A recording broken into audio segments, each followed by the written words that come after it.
Hey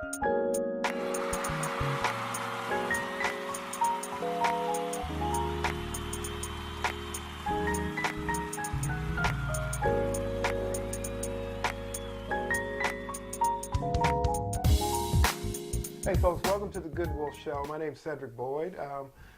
Frankie is going to be my first guest. Her name is Frankie Lee. She's been in the framing business over 10 years. She started from home and she owns her own studio now. And I'd like to welcome Frankie Lee to the show. Thank you, Cedric. Nice to be here. Thanks for inviting me on your show. Frankie, why don't you tell us a little about why you got into art and framing and what led you to own your own studio? Okay. Well, I started my business back in 1992. I started with my brother's work. His name is Lumumba. And my brother Lumumba, he's incarcerated. And my brother, he would send me cards all the time. And I would just take his cards and I would just keep them. I just never even thought about doing anything with his cards. And one day, a girlfriend of mine, back in 1992, she came over and I showed her my brother's art. And actually, this was one of the pieces that my brother drew. And we named this piece Still I Rise. Okay. And so when... you want to hold it steady so we yeah, can and I showed her this work of my brother's, and she suggested that I should do something with this artwork. And that's when I decided just to take on all of his artwork, and we started the business originally by the name of Life Expressions. Life Expressions. And Life Expressions, Life, it was L was for Lumumba, which was my brother's name. At the time he was married, his wife's name was Ifoma, and that was the I, and F was for Frankie, and our last name was Edwards. It's Edwards. And so that's how we started the business Life Expressions. Oh, that's awesome. Yeah, so so that's how I started. So then with his artwork, I could not afford to have his artwork printed on stock. So what I did was I had a photographer who came to my house and taking pictures of all of my brother's art. And so I would take his artwork and I would take it and I would mount it on stock. So that's how I got started with his artwork. And I would have art shows selling his originals, and quite a few of his originals sold. Awesome. And so that helped my brother out being in prison because he had no other way of supporting himself. So this way I was able to take his artwork, put it on stock, have art shows, showcasing his artwork, and I would sell his art, and that was a way of helping my brother. Putting money on his books. Putting money on his books, like and it inspired him. It motivated him, being in the situation that he was in, to to feel good to know that he had a sister out here showcasing this artwork, rather than me receiving it and putting it up and just selfishly keeping it for myself. So this way I was able to showcase his artwork, and he was very happy about it. And unfortunately, when my brother went to prison, at the time he did not know that he was an artist. I mean, after being in prison for so many years, he started focusing on art. But I say to any young person out there who's young people that's out there that's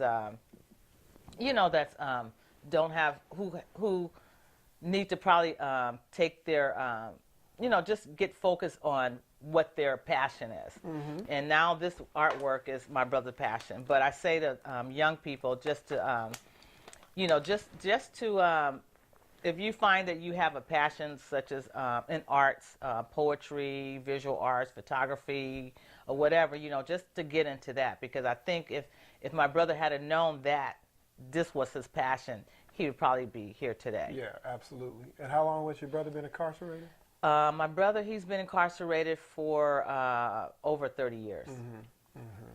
Well, it's good that you don't forget about family, because brothers that go to prison, a lot of times they get lost. They get, they obviously get depressed a lot of times. It's a very stressful environment. Yes. And the fact that you're keeping his work alive and you're keeping him alive outside, is obviously keeping him motivated. And that's awesome. We really really have to focus on supporting the guys that are locked up. Yes, we you know. really do. We all made mistakes. It sounds like you're really close with your brother. Yes, yes, I am. I'm his older sister. Of course. It's my brother Lumumba and another brother Mark, and pretty much I have other stepsisters and brothers, but these are my blood brothers, and I was the oldest, and I felt that I'm the big sister, and I have to be there for my brother. Yeah, I'm very close to him. Matter of fact, I'm probably the only one of the few that still keep in contact with him. Right. Now, since he's been in prison, I've married and have a daughter, and now he knows my daughter. Awesome. My daughter is 34 years old, and when she was born, he was in prison. So that meant he's been in prison, unfortunately, like over 34 years. 34 years. Yeah. Well, Frankie, we're going to kind of go in a different direction here. I really want to talk about Think and Grow Rich, but your story about your brother is really interesting. I think you can help a lot of people out. You can help a lot of folks out that have people that are incarcerated and they get kind of bummed out about it. What were some of the changes that you went through, like your emotions when your brother got locked up, when he initially got locked up? Well, it was really hard. You know, my brother and I, we lost our, well, actually, let me see, how can I kind of go back on that when I think of maybe why my brother was getting into trouble. And number one, we were taken away from our mother when we were young. I was 8 and he was 7. You know, so we both, and my other brother Mark, he was younger, but we were very young. And so we were put into the youth guidance center because unfortunately my mother and father did not get along to where they fought all the time, to where finally we were taken into youth guidance center because apparently my mother and father wasn't fit to keep us, unfortunately. And so so we then went into the foster system. And during the time that we were in the foster system, we lost our mother. You know, so that's when now that I'm the age that I am now, I think about my brother and I wonder, were these the reasons why he was wind up going to prison because of the things that he had to deal with as a young child. We were very young when we were taken away from our mother and father. I mean, even though that was what they did wasn't good for us, but us as young people, you know, we didn't know what was going on at that young age. So sometimes I think about my brother and I wonder, is this why he acted out so much?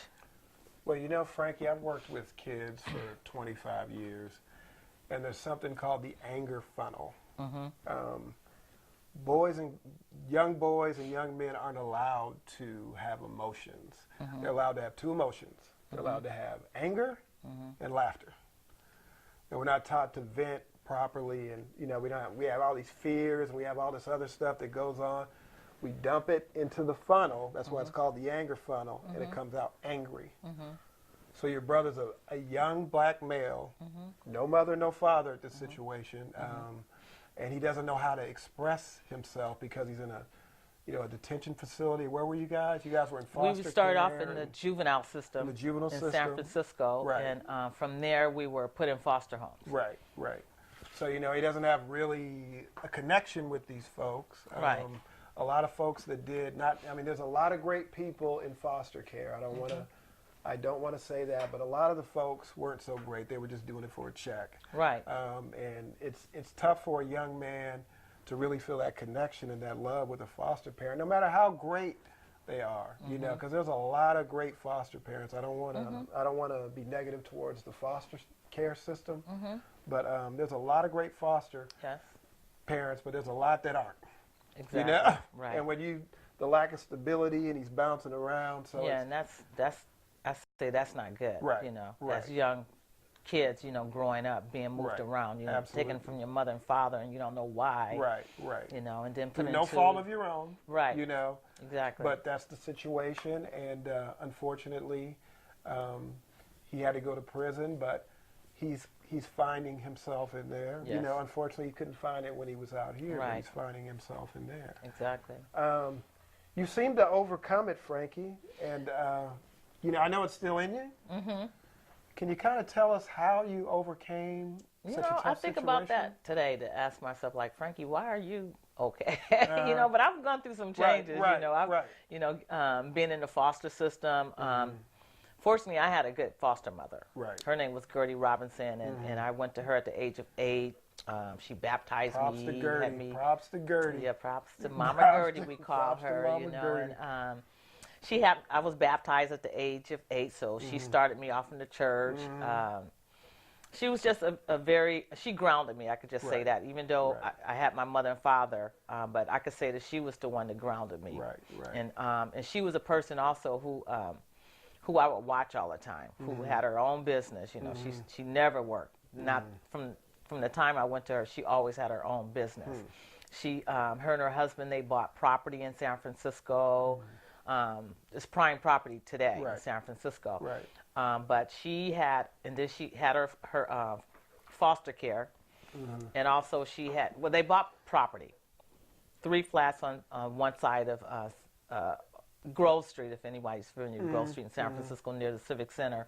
But she had 3 flats her and her husband had, and in those flats she had one flat she had for the disabled, so that was her other way of living or surviving, and then she had the foster system, and then her other property she rented out, so she was pretty much self-sufficient. She was solid. Yeah, she was self-sufficient. So I watched her a lot. So I think that has a lot to do with me being who I am today. Do you believe that Mother Gertie really loved you? Yes, she did. Right. So it doesn't matter where you go or what you do, if there's not love behind it, your words are just going to ring hollow, especially for a child. And you can't fool a child. No, you cannot. They know if you're concerned and you're really there for them. Yes. You know, like I said, all the years that I've been working with kids, you know, I've always made a really good connection with them because they know that I love them. And that makes a difference. Absolutely. That makes a difference with the kids. Well, Frankie, I know that you're married, and I know you started this business, and I would think that part of you overcoming and building the strength to own your own business. I'd like to think that Think and Grow Rich had a little bit to do with that. Yes, it did. I was introduced to this book, Think and Grow Rich. My husband, he was the one that given me this book. And at the time, I worked for Nationwide Bank. That's how I came from San Francisco. Right. And Nationwide Bank was the one that relocated me here to Sacramento. But I worked in a department which was computer operations. Right. And you had different areas where one area you monitored the system, you monitored different things having to do with banking. And then there was different areas that I hated. You know, I found IT was just not for me. Right. I find really that I'm more of a artistic type of person. But my husband, he introduced this book to me, Napoleon Hill, Think and Grow Rich, and I would read that book all the time. And still today, I have his Think and Grow Rich on CD and also on my iPod. So I listen to Napoleon Hill all the time. So really, this book is the one that really kind of like motivated me to start my own business. It's one of my favorites. I have one question. How long did it take you from the time that you worked in 1992 from your home to the time that you have this wonderful studio? I started in 1992 with my brother's art, Life Expressions, and I would give art shows. And I would also sell my brother's cards. I would take them to stores. Carol Books, they was one of my biggest supporters. Awesome. Books and Colors, she's no longer in business anymore, but Books and Colors, her name was Sherry. And she had her bookstore, so she would buy my brother's greeting card, operating system. So that was in 1999. And during that time, I met this gentleman by the name of Alan Ellis, who taught me framing. Who taught you how to frame? He taught me framing out of his garage. Okay. Did he charge you? No, he was really good. So he was just a gentleman. He saw that you had an interest in framing. Yeah. And he just wanted to help you. Yeah, it was one day, I remember after doing art shows for my brother and having his artwork framed, and I realized how expensive it was. And I said to myself one day, if I can just learn how to frame, and I was trying to do the research to find out where do I go to learn how to frame. But at that time, it's like, you didn't have the internet. It wasn't like that during that time when I was thinking of looking for someone to teach me how to frame. So I kind of like let it go. And one day I was preparing to have an art show for my brother, and this lady, I had talked with her about doing a show for my brother, and I said, but I need to get his artwork framed in order to have his art show. And so she introduced me to Mr. Alan Ellis. And so I went to his home, and he had his frame shop in his garage. And so he framed, actually, this is one of the pieces that he framed for my brother. This is your brother's work, right? This is my brother's work right there. And this was the first? That's my first. The first one he did. That the Alan Ellis did for me. So this started the ball rolling right here. That was the start of his artwork and being professionally framed. Right. And so during that time, he asked me if I was interested in learning how to frame. So that was like a godsend, because he must have heard me, because I said, if I can get somebody to teach me how to frame. And so this guy, he taught me in his garage. He worked with me for about 6 months. And he was preparing to leave to Mississippi. So he told himself that he wanted to teach someone to frame before he moved to Mississippi, and I was that person. Absolutely. So he taught me. That is not an accident. No, I guess not. Absolutely God not. heard me. He connected me with Alan Ellis. Absolutely. Yes. So 1992, you started the framing. And how long did it take for you to actually open this studio? Excuse me. How long from after? that day? I started in my home. So what happened? He taught me, and so then he worked with me and he introduced me to a frame wholesaler where I can buy all my supplies, which I didn't know that there was a wholesale distributor here in Sacramento. So he introduced me to that person. Then he showed me. He told me where I would buy my framing equipment, like my saw, my mat cutter, my glass cutter, all that. So all that was in my home at the time. And then one day, my husband, he was tired of me being in the garage. I was moving him out of his garage, so he wanted me. And everything was out. So really, my husband was the one. No, let me go back. Actually, I met this young lady. Her name is Jan Hollins, and at the time she was in the interior decorating business, and she had a location on Del Paso Boulevard, but they couldn't afford all the rent. Gotcha. So I was pretty much a good fit with their, with the her company, because I was a framer and she was an interior decorator. Excuse me. And so I joined her on Del Paso, and our as a collective, we only lasted for maybe 3 months. So I just so happened she met someone that had a business across the street, so I moved over there, and I had my business there. But again, it was a collective, it was a group of women, and unfortunately that did not last long. So I wind up just moving back home. Okay. Back into the garage. Okay. And so then my husband, he was tired of me working out of the garage or just taking up all the space in the garage. So he found this place where I'm at now, which is where I've been for like 15 years. Okay, so you've been here 15 years. So it's 2015. So it took you from 1992 to 2000 to move into the studio. So it didn't happen overnight. No, it was a process. Right. You had to learn as you go. Nobody gave this to you. It didn't fall out of a tree. You just had to work consistent. for it. You had a dream. You had a desire, which is where it starts, right? It starts with desire. I'll edit this out. And you just got to keep, just like faith. Yeah, you have to have faith and just keep it in your heart, and just know that I just knew this is where I should be. I knew this is what I wanted to do, and God, I believe He just made it all happen. Now, what about when people were negative? Did you get any negativity coming your way about you can't do this and that's not going to happen? And I still get that. So I mean, just from comments I noticed where I listen to people like, "Well, Frankie, so how are you doing? You know, how is your business? You know, and it's up and down. You know, but me, I never think about giving up. Right. As far as my business. Right. Awesome. Yeah. No. So you let it roll off your I just back. let it roll off, and people, Right. they just still constantly coming to me all the time as far as framing, you know, so I just get better at it. And there's times where I find where I'm, because I'm a small business, and there's times where it's like I'm getting low on my framing, and just as soon as I get low, here comes someone else, you know, Frankie, we have something for you to frame. Right. So I stay busy all the time. So we don't worry about dream killers. No, I don't. Yeah, we I block just stick dream with what I'm killers doing. out. Absolutely. Absolutely. And I'm trying to hopefully pass it on to a grandson of mine, but you know, it's hard, you know, to push that on young people, you know, if that's not their desire, you know. But I'm trying to teach my grandson to have your own business, you know. I'm trying to get him young. Just like your foster mother taught you.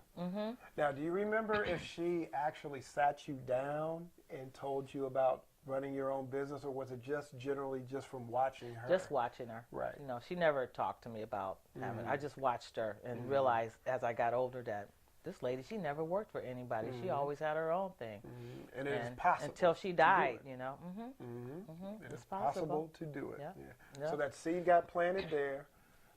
Maybe Napoleon watered it a little bit, you know, but only when you found a need to frame your brother's art. So your need to frame your brother's art was out of love, and then you found your passion. Right. I believe this is where I'm supposed to be. Absolutely. And it started off with my brother's work. Absolutely.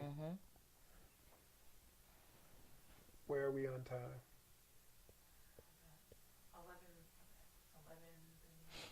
11. Okay, so we still got another 17 minutes or so. Okay. Okay, we're good. Yeah. So I was trying to think as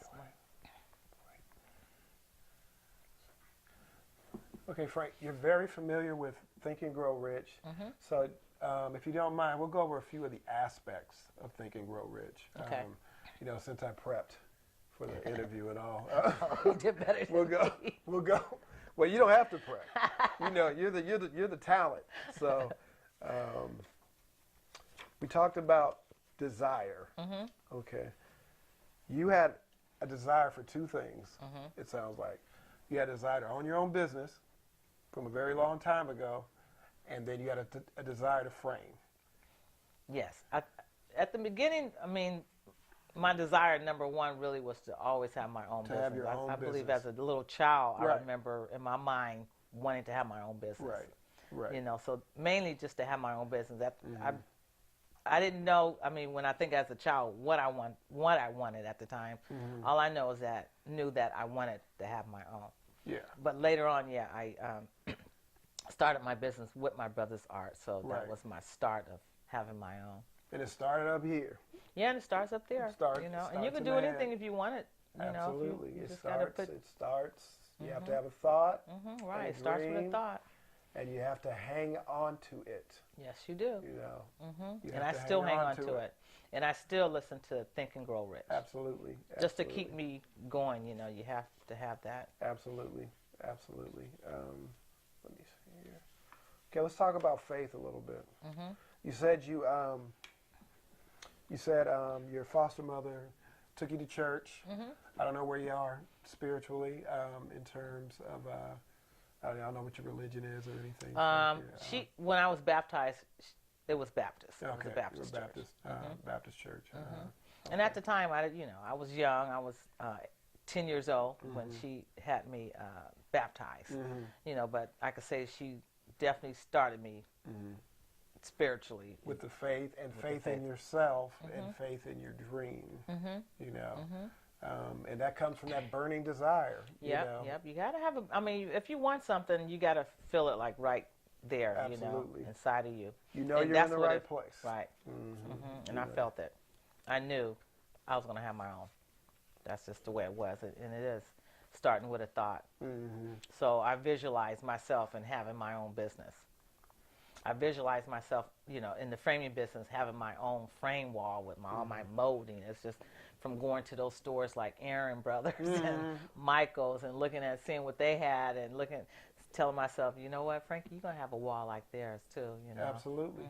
And you do. You do have a wall like theirs, and it's more personal because it's not corporate. Right. Right. Yeah. So you framed a picture for me that I really appreciated. I got it hanging in my house right now. Okay. Here's the picture. Here's a small version of the picture. This is me in the cover of my book. And Frankie, there's a much bigger, obviously bigger than this. This is just a small card, but this is what she did. It looks great. Thank you. The gentleman that did the cover of the book also took the picture. His name is Carlin Skinner. He's an incredible graphic designer, and if you want to get in contact with him, he's at carlinskinner.com. And Frankie, I know you also have a website. My website is framebyfrankie.com. So it's easy to remember. Frankie, how's the spelling with Frankie? Frankie, Frankie. Framed by Frankie, framed, Framed. Okay. Frankie, by Frankie, Frankie.com. So it's easy to remember. Framed by Frankie. Got it. What's the one thing that you've done in framing that you feel like was your signature that nobody else really thought of, and it just kind of kicked in your head? Like a particular way or a particular technique or where you used your imagination? I do have one piece that I could say that's a signature piece.